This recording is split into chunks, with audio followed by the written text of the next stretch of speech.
No Clue Gaming. We are playing the Final Fantasy VII Remake. If you have yet to subscribe, hit that subscribe button, like the video, share with your friends, leave a comment about what you want us to talk about, what you want us to play. We're not going to talk about something if you don't tell us to talk about it. Anyways. Let's get into it. Hey guys. So if you were with us on our last episode, I started reading an article that triggered Leah. It is by a woman named Caroline. Like Carol Baskins? Yeah. That makes so much fucking... You know what? I get it now. I get it why she's incompetent on the fucking game. Fucking tiger eater person. Whatever. Alright. Yeah. Alright, I'm done. So anyways, I'll back up just a tidbit. But the biggest limitation... We're just reading this because this article, even I know, I completely 100% disagree. And that looks like Saren, my mom's old cat. You're right, I love this mission already. All the cats hate Cloud. So she is saying that the biggest limitation that comes with the remake's decision to end at the moment isn't how you get cut off from exploring the world, but how you're held back from exploring Cloud as a character. So she goes on to say Cloud begins as a seemingly fairly typical brand of male hero, a little cold and cut off from his own emotions. Wait, what the hell does that mean? Typical male hero. Brand of male hero, where he's, cold and that whole, pretty much... Okay, so let's time out there. So she doesn't know Cloud because he has a lot of cute moments in this, like how he gave the flower to Tifa. Can we talk about that? Yeah. Anyways. And I'm like, well, yeah, but the typical male thing is, like God of War with Kratos. Obviously, he has a reason for it. To venture into the world beyond Midgard's, am I saying that right? Mm-hmm. Okay.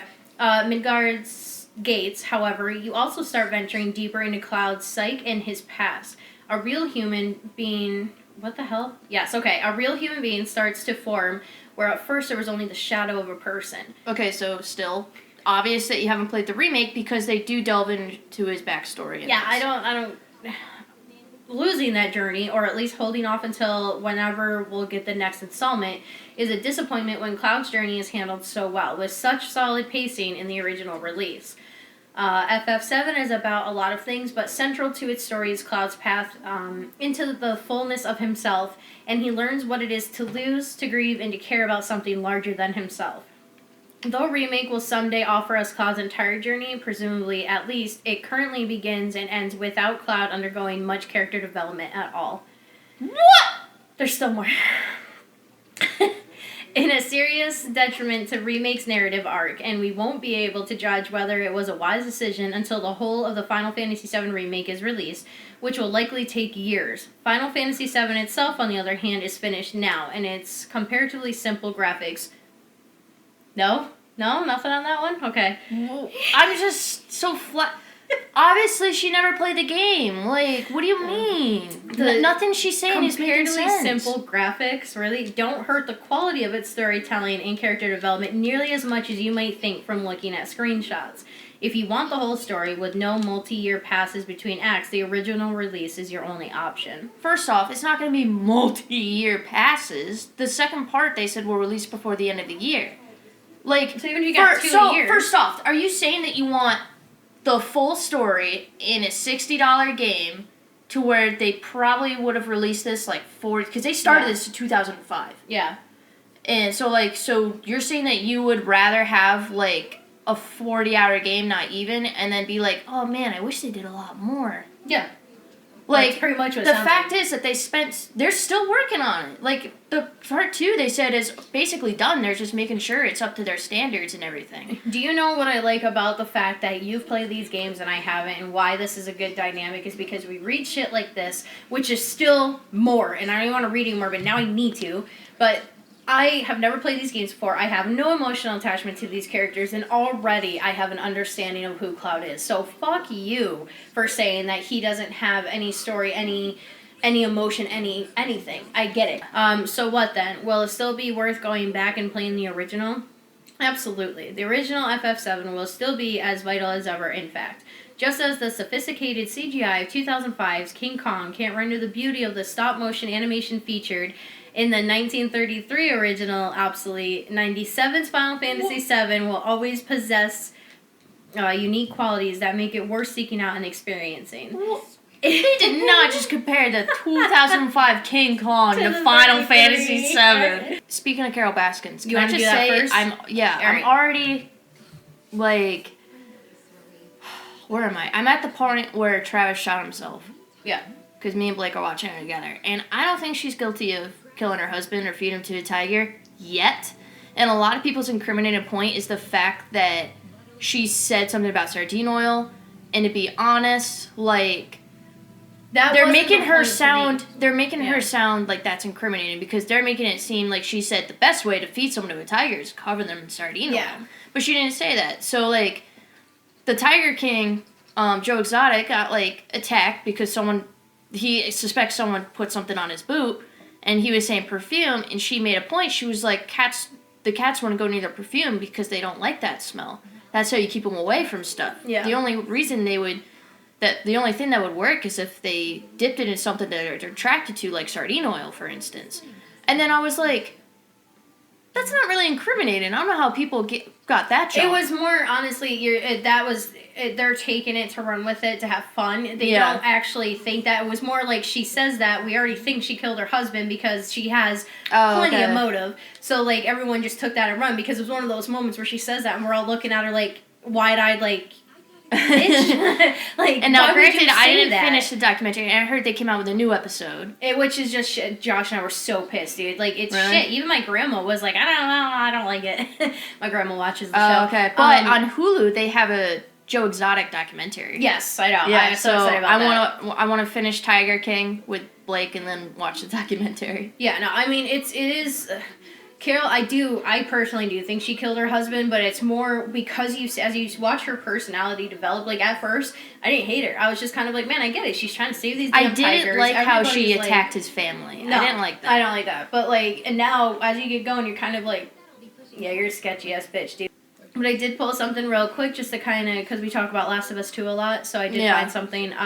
It's not whether Sony could release The Last of Us 2 digitally, it's whether it should, which was one of your things that you were talking about. Yeah, because Naughty Dog doesn't want to give it to Yep. people and then have other people who already paid for it pay for it again and then not get it. Right. And they're saying, like, a digital release of Last of Us 2 could set a new precedent for the video game marketplace, but would it be the right call?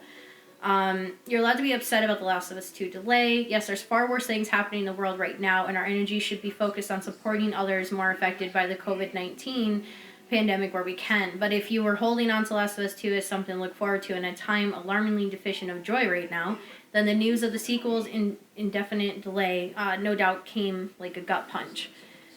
You can only imagine how it feels for the staff, endure months of excessive development crunch, only to see your labor of love pulled from the race at the last hurdle. Let's see. But they pulled it themselves. Like, I love Naughty Dog, but they all made the executive decision to do it, which they shouldn't have done. They should have just did what Final Fantasy VII did, where they released the physical copy early, just to make sure people got it, and then they just released the digital on time. I don't see why you still can't get your physical copy just mailed to you.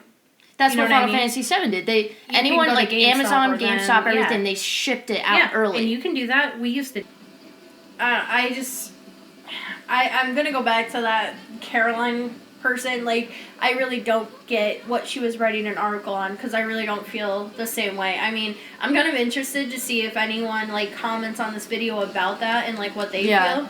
Because, like, you know, is it just us that totally disagrees with her, or like, is anyone else gonna disagree with that? If you don't disagree with her, I'm gonna assume you didn't play the game. Yeah, like, I don't get it. Even myself, who, you know what I mean? Like, it's just, I don't know. Right there, he just showed emotion when she asked about the parents. You know, that's character development, because now I'm like, well, what happened to his parents? It's funny because, like, so far, like, I'm kind of hoping, I'm like, oh man, I hope he doesn't end up with Jesse. Like, that's, you know what I mean? Like, I'm getting into that now, and like, that's a good game in my opinion when I actually give a shit, you know? Yeah. And you're not just kind of like talking out of your ass. Yeah, or like sitting there going like, yeah, okay, when's this game end? Like, now I'm kind of like, man, I hope he doesn't end up with her. I want to know more about him. Yeah. Like, and I do have that impending doom that either her or all of them are gonna end up dying. Like, especially after you said that, you know, in the original, they, like, pretty much were gone, but, like, now that you are getting that emotional attachment with them, you're just kind of like, yeah, I will say, heart's gonna get ripped when they one of them. Yeah. Because even that's another wild moment. Something happens because you think two of them are dead, and then it's like a 10-second reveal. One of them's still alive, and you're like, whoa! You're like, what? And you're just like, oh my god, does this mean like they're gonna be in the next part? Like, what are they gonna have for the next part? Are they gonna show up? Are they gonna have like a special impact? Like, what's gonna happen?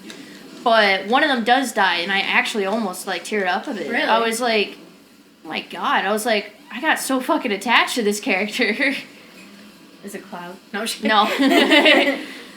But you you're just imagine? like, you feel so bad because you learn more about their life and their character, and then the way that they kind of like go off. Yeah. It's just kind of like you feel bad because like they're pretending they have closure and you know they don't. So you're just like, oh man, it's awful. But that adds more to the story because then you're like, oh, That's like that. man. There's like a hole now, and Yeah. you're just like, man, like I hope you get that piece, you know. But then like when the game ends, you know, you're just, which is like 7 chapters later, but the last 3 are pretty long, but that's because it's mostly like boss battlefield. right.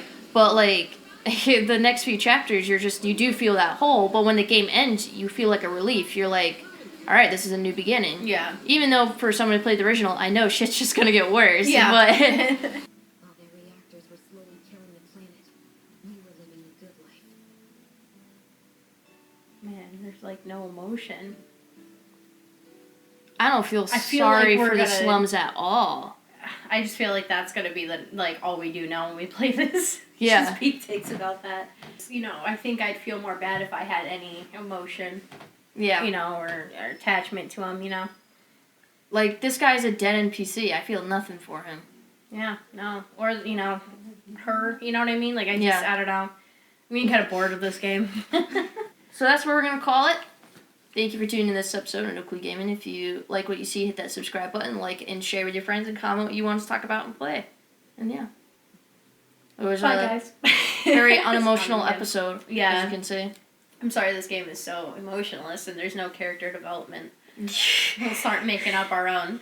He used to work at Taco Bell and then it burned down. And Now he he's got not. blamed for it. That's his backstory. Oh, Jesus. Well, alright. Alright, bye. Bye. Because I remember I just remember seeing the thing. Why is someone from Florida calling me? I kind of want to pick up because it's Florida, so it's got to be interesting. Yeah.